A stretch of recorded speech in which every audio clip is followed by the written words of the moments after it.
Folks, glad you made it back. It's our next installment here on our weekly series on protecting the vote. This week in Wisconsin, a federal judge issued a wide-ranging ruling that will allow an extra week for absentee ballots to be counted. The ruling will also extend the deadline for online and mail-in registration and ease the rules for hiring election workers. For more on this, we're joined by Phil Kline, former Attorney General of Kansas, also joined by retired Army Colonel John Mills, also the former Director for Cybersecurity Policy Strategy and International Affairs at the Department of Defense. Phil, we're going to start with you. You're investigating election integrity up there in Wisconsin. Can you give us some of your concerns about what you've found? Well, actually, we're investigating in several places. First of all, through COVID fear and emergency orders, governors are setting aside laws and suspending laws that protect the integrity of the absentee ballot. Now, it's important to recognize the concern regarding absentee ballots. It's not that people are against it. It's that the ballot is cast away from trained election officials. Therefore, they cannot be there to prevent intimidation, coercion, misinformation, or actually somebody else filling out the ballot. So states have enacted protections. They require signature comparisons where the voter signs the outside of the ballot envelope, and that's supposed to be compared to signatures on file with the state. There are witness requirements that some states have, and blue state governors are setting aside those restrictions, claiming COVID prevents it. On top of that, they are forcing through enhanced use of mail-in ballots. Now, here's the concern there. There is a 2019 Inspector General report on the post office and on-time delivery. It shows that over a 5-year period, now this is much of the time during the Obama years, that the post office met its on-time goals 13% of the time. 13%.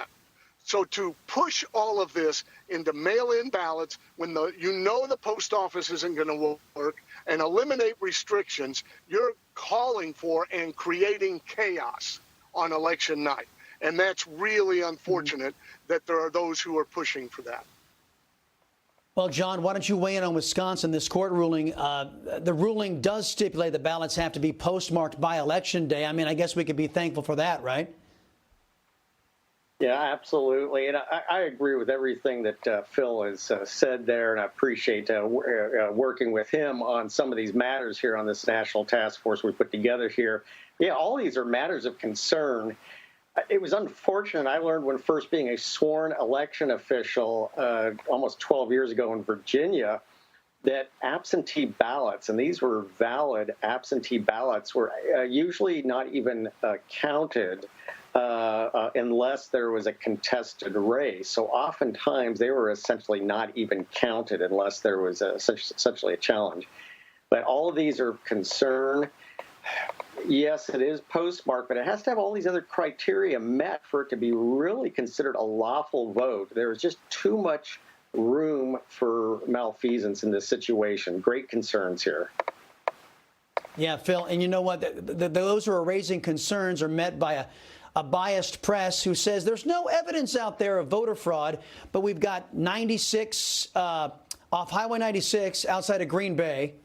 There were some ballots found there in a ditch, and we're all hearing about what's going on in Pennsylvania where military ballots were thrown in the trash, all of them votes for President Trump. I mean, should this not put to rest this biased press narrative that voter fraud does not exist?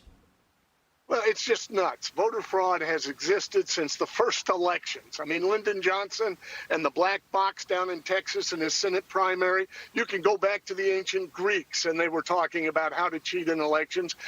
Elections convey a lot of power, and they involve a lot of money, and some people are willing to bend the rules. That's why we need to protect election integrity.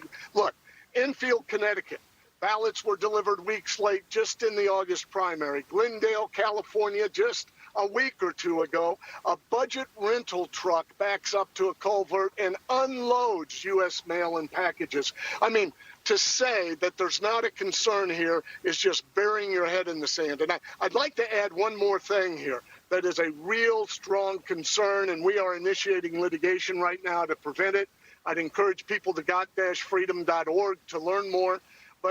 But Mr. Mark Zuckerberg has given $250 million to a nonprofit that is targeting Hillary Clinton strongholds from 2016 to buy off those election officials to go out and turn out the vote. Now, that's privatization of our elections. They're using that money to buy drop boxes where ballots can be dropped in a box rather than delivered to the election polling place, and to go out and target certain areas. It's wrong for government to play favorites. It's wrong for Mr. Zuckerberg to claim it's a charitable effort to buy government to turn out only certain voters that will assist the president, the presidential candidate he supports, and they're undermining the integrity of the elections this time around. Gentlemen, I thank you for your time, your research and expertise, and we will continue to expose as we try to protect the vote here in the United States. Thank you very much for your time.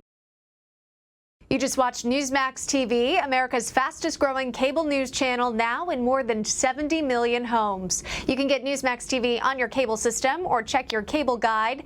And if your system doesn't carry Newsmax, call them, tell them you want Newsmax TV, because we're real news for real people.